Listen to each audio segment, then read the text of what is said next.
Hey guys, and welcome to another new video. Today's video is the best new anime of 2017. This is all within my own personal opinion. I cannot watch every anime ever, every season throughout the entire year. So out of all of the anime that I did manage to watch, these were the ones that I enjoyed the most and that ended up being my favourites. First up is Code Realize Guardian of Rebirth. Cardia's body carries a deadly poison that rots anyone she touches skin to skin, basically. Lives an isolated life in this mansion following her father's wishes. Her father told her to stay away from people and he disappears. Then one day some royal guards burst in to capture her, but luckily for her, the chivalrous gentleman thief Arsène Lupin appears just at the right moment to save her. He helps her escape and they journey together to find her father. The art was cute, I really liked it, I liked the colours. There are a few familiar faces like Frankenstein, Van Helsing, Dracula. I was living for all of those characters being brought in. Some cute romance. There's some interesting mystery elements. I was intrigued by the mystery. I'm not gonna lie, there were a few episodes when I was a bit like, okay, what's happening? Why am I bothering? What's going on? Overall, I did really like the series. I'm not gonna lie though, I cringed hard at the final episode. At the end of the final episode, I cringed hard and I was just kind of sitting there just like, okay.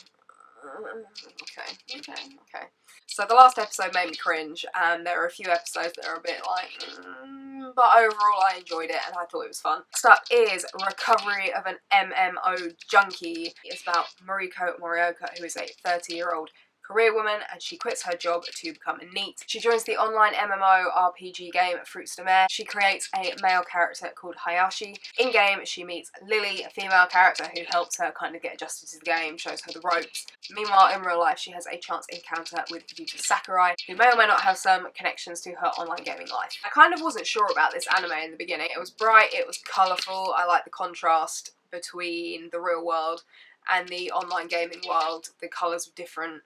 The online gaming world was slightly brighter. Everything was slightly cuter in the online gaming world as well, but the art was quite cute in general. I really liked how the characters were drawn and how it was animated. Morioka is hilariously relatable. Like, she's older than me, like way older than me, but she is hilariously relatable and I loved her as a main character. She cracked me up. Romance was cute, okay? It was so cute, but it had you screaming at the screen so many times, screaming at both characters because they were just so dumb and it took them forever to work things out and they were just so dumb. Next up is Akashic Records of the Bastard Magic Instructor. I've already talked about this a little bit in my 2017 manga video that I did. Just to recap, Akashic Records is about Sisti. She's a magic user and she's in training and she attends this prestigious school and she's desperate to know all she can about magic to learn from the best because she wants to solve the mystery of the Sky Castle, which is this whole thing she had with her grandfather. It's all good for her, things are going great until one of said knowledgeable, amazing instructors is replaced with Glenn Radar. Glenn is lazy, incompetent, and he's always late. I said in my manga video, I nearly DNF'd this anime after like the first episode because I watched the first episode and I was kind of a bit like, okay, it's a bit fan servicey. Like, do I really want to watch this? First episode kind of made me chuckle a little bit and I was kind of intrigued, but I was kind of thinking, can I really be bothered? The second episode didn't really do it for me either. I have a rule when it comes to anime that I give each anime 5 episodes to impress me. If I'm still bored by 5 episodes, or I still have no interest by 5 episodes, or I haven't been pulled into the story by 5 episodes, then it's bye-bye. So I gave Akashic a few more episodes and I ended up kind of mostly getting drawn in by the mystery of who Glenn really is and what the deal is with his past. And then 2 of his associates showed up and added to the mystery. I was curious about the Sky Castle too, but we don't really kind of find out anything about the Sky Castle so much. I heard really good things about the light novel and that it's supposed to be really good, but it's not published anywhere as an English translation, which is why I'm reading the manga while I wait for either another season of the anime or the light novel to be translated. I don't know. Yes, there is some fan service that kind of made me roll my eyes, and there were some other scenes that were a little bit questionable, and I was kind of just like side-eyeing, just like, really guys? Really? We're doing that? Okay, whatever.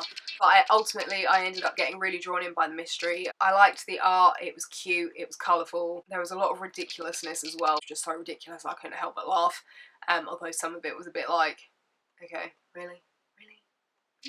But surprisingly, I ended up liking Akashic Records more than I actually thought I was going to when I started watching it, and I ended up watching it both dubbed and subbed because I started watching the dub and then it reached a point when it was just like left on a cliffhanger, and I was kind of like, okay, I need to know what happens next, so I ended up watching the subbed, and I basically watched it twice. Blue Exorcist Kyoto Saga, sorry not sorry. Blue Exorcist was one of the first animes I watched about Rin, the son of Satan, who has been raised by a priest with his twin brother Yukio, and then one day his powers awaken and he finds out who he is and what he really is, which is part demon.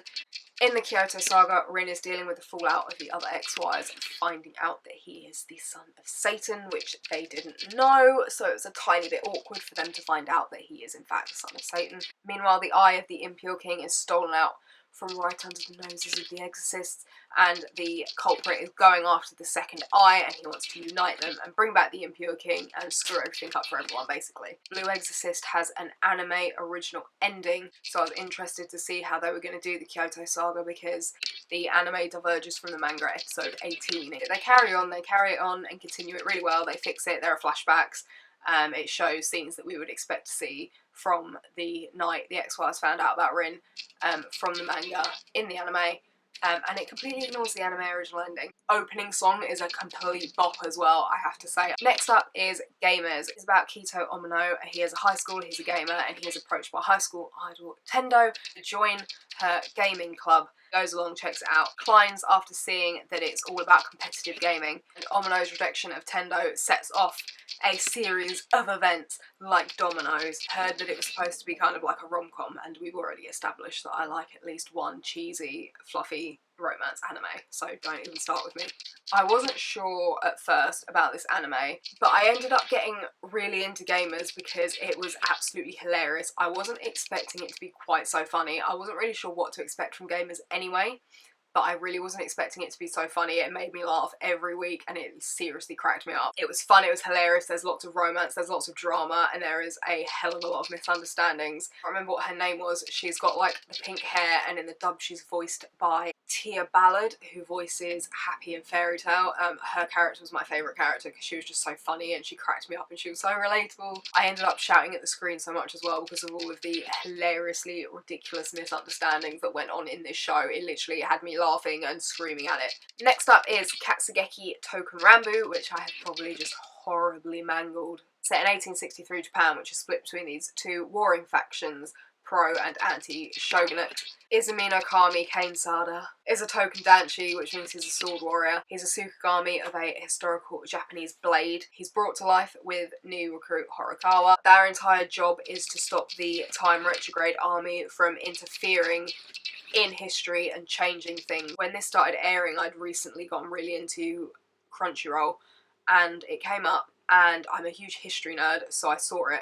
And I was kind of like, okay, I need to watch this because I do like history. So I've never played Token Rambu before, I don't even know if you can over here, and I haven't watched the other Token Rambu anime. It just sounded completely sick, so I had to watch it. But I actually really enjoyed it. I like the music, I like the opening and the closing, and I liked the soundtrack in general. I really loved the art because it was really beautifully drawn, and it was really pretty, and it was literally, the art was so good. I really loved it.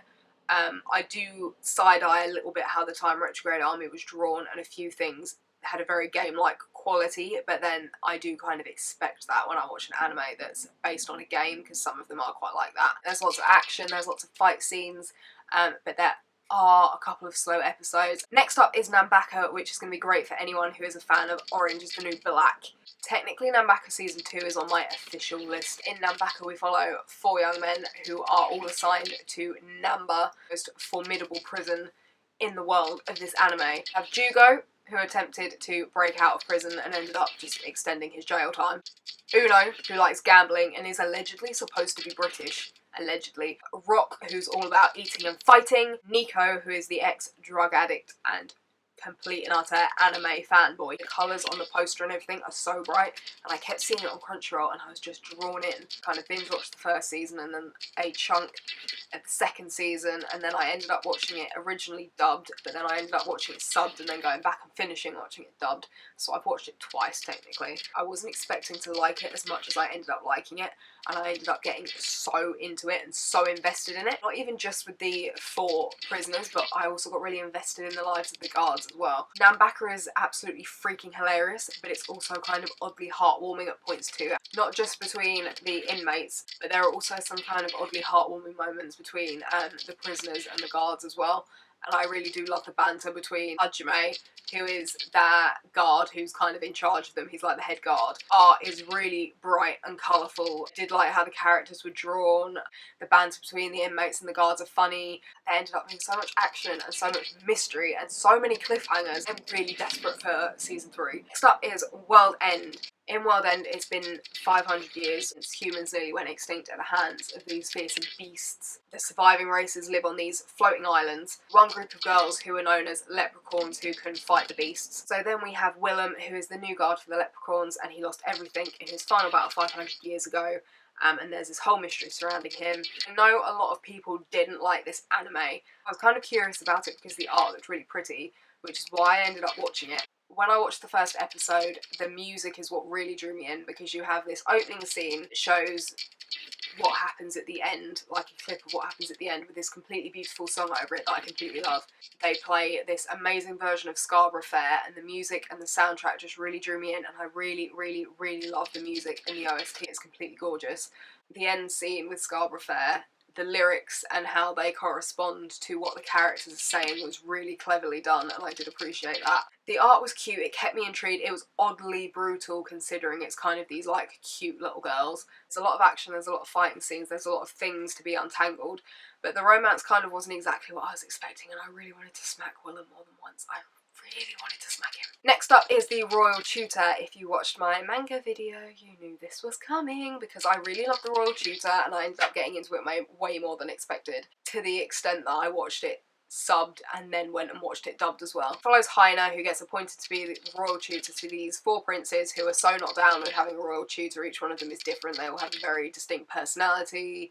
Leonard doesn't want to study, Bruno's the brainy one, Kai's kind of quiet and mysterious and likes fluffy things, and Licht is a ladies' man. The princes have vibrant and amusing personalities. They're all completely different from each other, and I liked watching them interact with Heine, and towards the end of the series you can really see how far they've come and how much they've changed.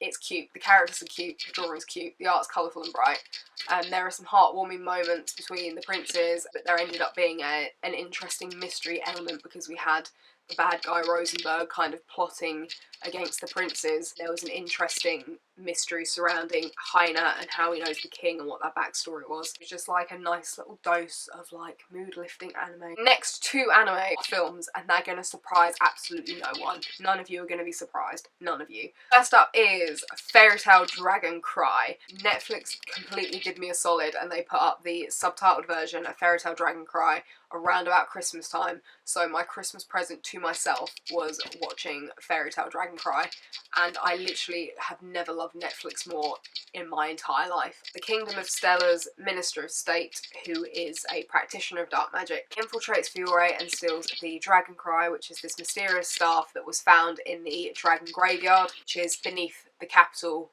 which you might remember from the Grand Magic Games arc. Team Natsu are enlisted by the royal family to go and get it back. It feels like forever since the anime went on break, so I have been anticipating this film so damn much, and I really love the art for it because I feel like the colours were like nice and bright again. It's hilarious, it's fun, it's entertaining, it fits really well into the fairy tale world, and shippers will be happy, shall we say. And the ending does kind of, to me at least, it did bear a kind of resemblance to Phoenix Priestess's ending, but not like the heartbreaking, like crying aspects, because no one died, so it was all good. The final anime on my list is Sword Art Online Ordinal Scale. So Sword Art Online I do like, but it's kind of disappointed me as much as it's made me enjoy it. So it's 2026 and Augma has been released to replace the Amiosphere due to its function to simulate reality while the player is conscious, rather than using Full Dive, which is the technology we've seen before in Sword Art Online. Most prominent game for Augma is Ordinal Scale. Rita kind of isn't feeling it, but Asuna and all of the others are playing it, and then they hear about Aincrad bosses showing up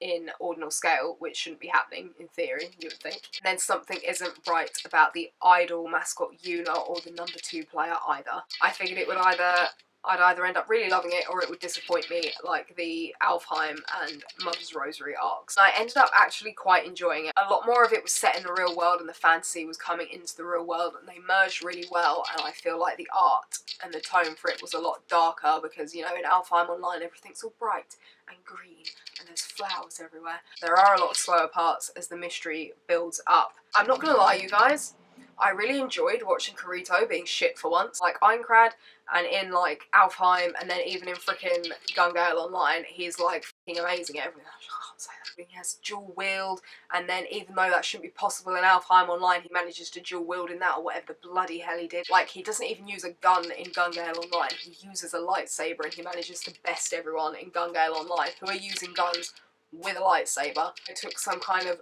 perverse glee in the fact that he was completely shit at ordinal scale and he was absolutely terrible. Sorry, not sorry. It was hilarious to me. I ended up being more impressed with ordinal scale than I was expecting to be, even though the end made me roll my eyes so much because it's just so overpowered. So those were my favourite new anime of 2017. I hope you guys enjoyed the video. Let me know down below what new anime of 2017 you guys watched or that you want to watch now after watching this video. I'll see you guys soon.